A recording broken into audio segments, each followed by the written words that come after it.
Hello everyone, this is Dennis, and today you're back on my channel. In this video, I'll show you how to make a simple step-up DC-DC converter. It can be used to boost 12 volts DC to 24 volts, and with a few changes in the circuit, you can get even more. The output voltage of the converter will be stabilized. It won't change under load, while the input voltage can fluctuate up or down. But the most important feature here is that you can get two independent output voltages. Each output is rated for about 24 watts.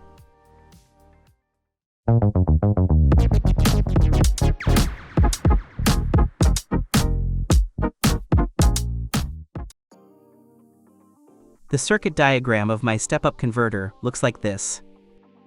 As you've already noticed, it's symmetrical and therefore not all that complicated. Its core is a good old symmetrical multivibrator. It serves as a high-frequency pulse generator. Each arm of the multivibrator controls its own circuit to increase the voltage. The 12-volt supply voltage is supplied from the top and bottom. The converter outputs will be on the left and right. There, we'll receive 24 volts. The output voltage of each arm depends on Zener diodes ZD1 and ZD2. For a step-down Zener diode, you'll need to use a slightly larger one, for example 25 volts instead of 24 volts. The voltage across the transistor junctions will drop, so the output voltage will be slightly lower. By changing the Zener diodes, you can either increase or decrease the output voltage, but keep in mind that you can't get a voltage lower than the input voltage here. 12 volts is the lower limit. The arms can also be configured for different voltages. For example, set one output to 20 volts and the other to 30 volts. But if you only need one output, you can remove half the circuit. As I already mentioned, the power of each arm of the circuit is approximately 24 watts. But to achieve higher power, the arms can be combined. To do this, connect the positive terminals of both outputs with a jumper. Then you'll be able to draw a maximum current of not just 1 ampere, but 2. In this case, the total power will be 48 watts. This is already a decent amount of power, and if you lower the voltage to 19 volts, you can charge a laptop in the car. It can also power powerful LED lights, LED strips, 24-volt fans, and audio amplifiers. You can see the values of all the circuit components on your screens. Now I'll tell you more about the assembly. I assembled the converter on a DIY board. I placed almost all the components symmetrically. The result is compact and attractive. Instead of one 24-volt Zener diode, I used 3 connected in series. However, each one is rated for a lower voltage. I used 25-volt 1000 microfarad electrolytic capacitors. However, it's better to use a reserve of 35-volt ones. You'll need to make inductors L1 and L2 yourself. I'll explain this in more detail in a moment. For the first one, I'll use a ferrite core like this one. I took it from the circuit board of a fluorescent energy-saving light bulb. Similar cores can also be found in ATX computer power supplies. Note that there's a non-magnetic gap between the middle columns.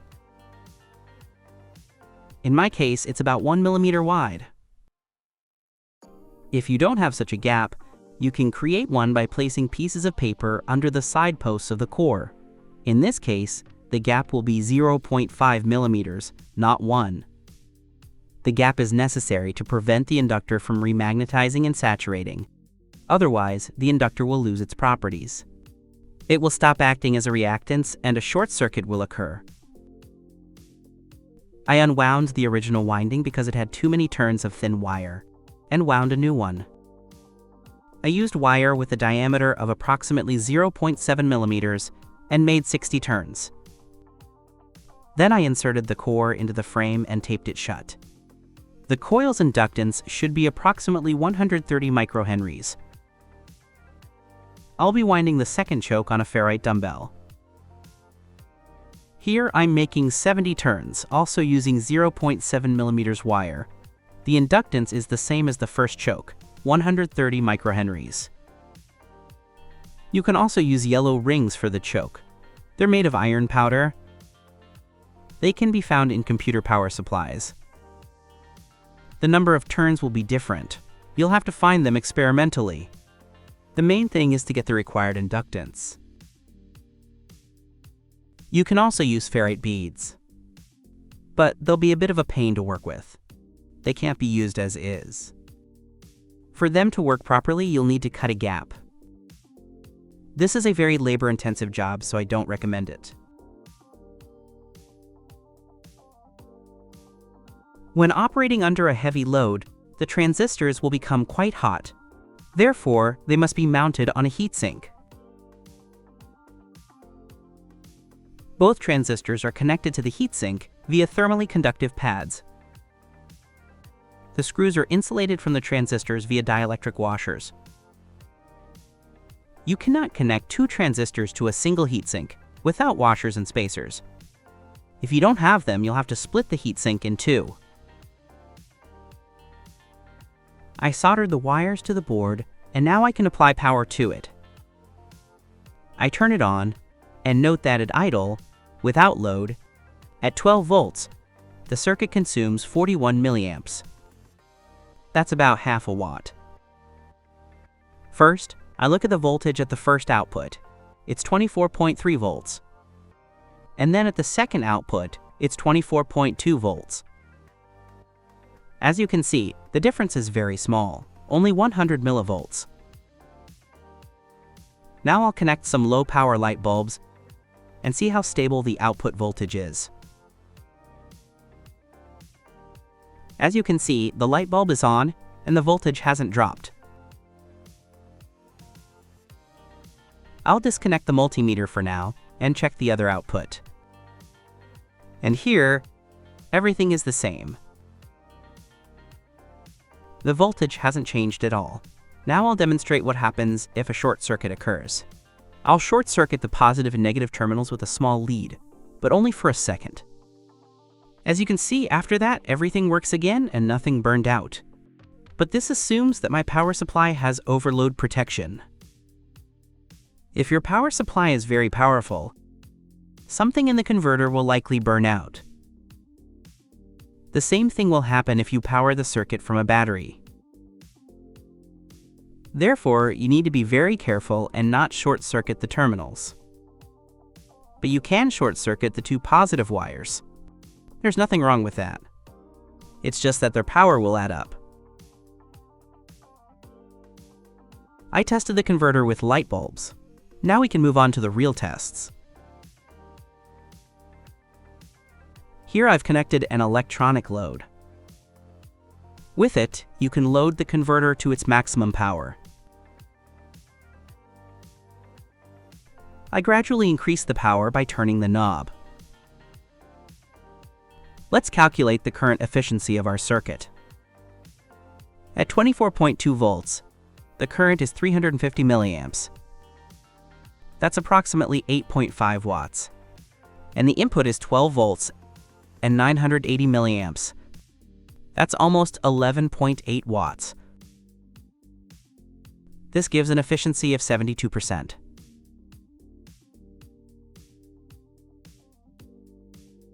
I increase the load further. With a current draw of almost 700 milliamps, the efficiency is 75%. I increase the load even more, bringing it to almost 25 watts. The converter consumes 2.8 amps at the input. That's almost 34 watts. Here, the efficiency is already 73%. If the load is increased further, the voltage gradually begins to sag. At a voltage of almost 23 volts and a current of 1.6 amps, the power is 37 watts. At the input, the current rises to 4.5 amps, and at 12 volts, this is 55 watts. The efficiency drops sharply to 67%. The output voltage drop can be compensated for by applying a slightly higher voltage to the input. Not 12 volts, but, say, 15. This increases the converter's power, and the efficiency rises to 77%. It turns out that the efficiency of this converter is higher if the difference between the input and output voltages is smaller. This makes the converter also convenient to use in a car, since the voltage there is always slightly higher, not 12 volts. I'll reduce the load to 24 watts and see what happens. Now, with a load current of 1 amp, the efficiency will be 80%, not 73 like before. That's better, since the converter will run cooler. Now I'll apply a light load and see how much the output voltage drops if I reduce the input voltage.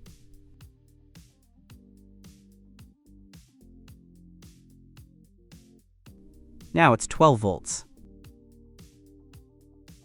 Now it's 11 volts, the output voltage is still normal. 10 volts, the voltage is holding. But at 9 volts, the output voltage drops to 22 volts. Even though the current draw is only 160 milliamps. If the load is reduced, the voltage returns to normal. If the converter is subjected to a heavy load, the voltage begins to drop significantly. The voltage does increase, but only slightly. Now, to increase the power, I connected both outputs with a jumper. With this connection, the converter easily supplies 24 volts and 2 amps. If the load is further increased and the current is approximately 3 amps, the voltage drops to 22 volts. Now back to the circuit diagram, I'll add a few words about the component specifications. Coils L1 and L2 don't need to be exactly 130 microhenries. The coil inductance can be made smaller, but then the circuit efficiency will be very low. Even under the lightest load, the components will heat up. If the inductance is increased, for example, to 150, the circuit's power will decrease. It will no longer output 24 watts from one side. But the circuit's efficiency will increase slightly. If you don't need that much converter power, you can do just that. You can use a smaller choke core and wind it with thinner wire. If you don't have an inductance meter, you can make one yourself. I have a video on my channel about how to make one. The link will be in the upper right corner and in the description. The diodes can also be replaced with any fast-acting ones, such as FR302, or if the load current is even lower, FR107 can be used. Any Zener diodes can be used, even Soviet-era ones. The same applies to bipolar transistors. You can use either the KT315 or KT3102. They will also work, but the output voltage will sag slightly more. In this circuit, it's better to use transistors with a gain greater than 400. Other field effect transistors can also be used. The main thing is that they match the current and voltage characteristics. But it's still preferable to use the IRF3205. With them, the output voltage in this circuit is more stable. When using other transistors under heavy load, the voltage begins to sag slightly. It's not significant, of course, but it won't remain at exactly 24 volts. Keep in mind that the converter gets very hot under maximum load. As I showed earlier, when the output is 24 watts, the input draws 34 watts. The difference between the input and output is 10 watts. All this power will be converted into heat. It will be generated by the diodes, inductors, and most significantly, by the field effect transistors. But if you load both outputs to maximum power, the heat generated will double. Therefore, a larger heatsink will be needed to cool the transistors.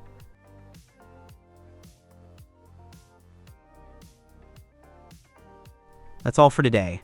If you didn't understand anything, please ask in the comments. Subscribe to my channel, like it, and bye everyone.